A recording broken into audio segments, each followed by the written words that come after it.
Assalamualaikum warahmatullahi wabarakatuh. Jumpa lagi dengan saya Purwiyatmiko. Kali ini saya akan membahas 3 alasan mengapa manuskrip ditolak sebelum peer review. Nah, kita harus pastikan ya, ada alasan yang kuat kenapa seluruh pengelola jurnal itu melakukan reject, melakukan decline, menolak mentah-mentah ya sebelum under review. Tentu kita harus pastikan apa alasan dasar dari seorang pengelola jurnal ataupun dalam hal ini editor itu melakukan hal ini. Tentu kita harus pastikan 3 hal ini terpenuhi. Nah, ini berangkat dari pengalaman saya mengelola jurnal manajemen, alhamdulillah sampai Sinta 3. Pertama adalah ya, kita harus merujuk kenapa alasan kuat editor itu melakukan hal tersebut. Kita merujuk pedoman akreditasi jurnal ilmiah tahun 2021 ya, yang dikeluarkan oleh Kemenristek Dikti. Nah, pedoman terbaru ini ya lebih fokus penilaian pada, kita lihat, 41 poin ya itu berada pada substansi artikel.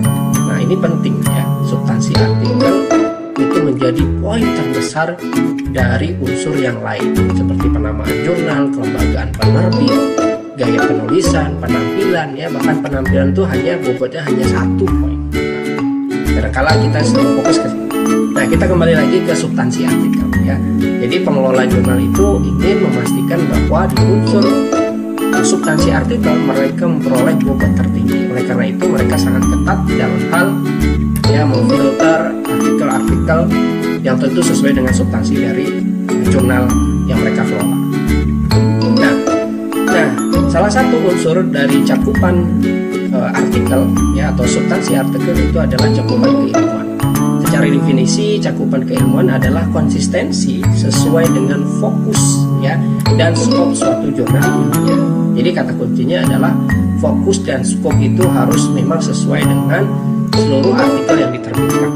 Nah, kalau itu sudah melenceng ataupun sudah keluar dari skop yang sudah ditetapkan, maka ya saat penilaian akreditasi jurnal ilmiah ya bobot ini bisa terganggu atau justru malah turun. Nah, kita lihat ya di sini di unsur penilaian substansi artikel ada cakupan keilmuan ya, bobot tertinggi diberikan ketika seluruh artikel, artinya 100% dari seluruh artikel yang diterbitkan dalam suatu edisi itu sesuai dengan fokus dan skop jurnal. Nah, bagaimana kita ingin memastikan fokus dan skop? Tentu kita harus melihat di website ya. Ada menu di sana fokus dan skop jurnal. Kita harus pastikan bahwa artikel kita memang sesuai dengan fokus dan skop jurnal. Nah, ini ya. Jadi alasan pertama kenapa kemudian editor itu menolak artikel ya sebelum under review itu adalah tidak sesuai fokus dan skop dari jurnal. Ya, jadi kita harus pastikan. Kalau ini tidak kita pastikan, tidak kita checklist terlebih dahulu ya sebelum kita submit ke jurnal, maka secara otomatis ya filter pertama pengelola jurnal ya itu akan mendecline dengan alasan bahwa ya terima kasih telah mengirim ya telah submit ke jurnal bla bla bla, namun ya keputusan editorial memutuskan bahwa ya artikel tidak sesuai dengan skop dari jurnal bla bla bla. Contoh seperti itu. Nah, kita ambil contoh salah satunya ya fokus dan skop dari jurnal manajemen. Karena saya mengelola jurnal manajemen, tentu saya lebih mudah ya memaparkan jurnal manajemen ya. Nah, ini fokus dan skopnya ada SDM, ada marketing, ada pemasaran ya, ada keuangan, ada strategik, dan ada satu lagi adalah entrepreneur. Nah, ketika contoh saya punya tulisan bagus ya, orisinalitas dari artikel saya bagus, tapi terkait persepsi ya pajak ya, taat pajak atau apapun itu. Ya, kemudian saya submit ke jurnal manajemen. Tentu pengelola akan memastikan bahwa pajak ini tidak masuk ke skop dari fokus ya dan skop dari jurnal manajemen. Mungkin lebih tepat di prodi tetangga ya, akuntansi ya, ada akuntansi ini konsentrasi mungkin perpajakan ya. Nah, ini contoh ya, sebagus apapun ya artikel saya tentang pajak tadi itu pasti ketolak ya. Karena apa? Pengelola ingin memastikan seluruh artikel itu sesuai dengan fokus dan skop jurnal manajemen. ya, sehingga cakupan keilmuan tadi memang terjaga di bobotnya 4 poin tadi, bobot tertinggi, yaitu seluruh artikel ya itu sesuai fokus dan skop jurnal. Itu yang pertama, yaitu tidak sesuai fokus dan skop jurnal. Berikutnya adalah melanggar kebijakan dari plagiasi. Ya, ini beberapa jurnal tentu ada perbedaan secara batas maksimum plagiasi yang dapat ditoleransi. Nah, ada yang 20%, ada bahkan sampai 15%. Nah, ketika kembali lagi saya punya artikel bagus, ya sangat komprehensif saya memaparkan artikel, namun ketika dicek oleh editor itu ya terdeteksi 35%. Nah, ini biasanya ya editor langsung mengkonfirmasi, mendeklaim suruh submit ulang, menginstruksikan submit ulang dan memastikan bahwa jika kebijakannya 20%, maka 20% ya, akan lebih baik ketika kita melampirkan hasil uji Turnitin. Nah, biasanya pengelola jurnal itu tidak percaya ya memang 100% dari hasil uji Turnitin dari authors ya, karena mereka punya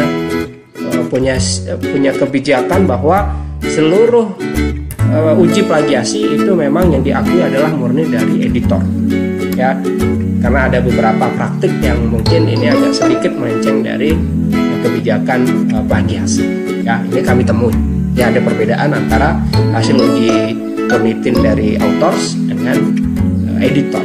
Nah, kita adu ternyata selisihnya sangat signifikan. Nah, tentu yang harus dipercaya adalah memang dari uji editor.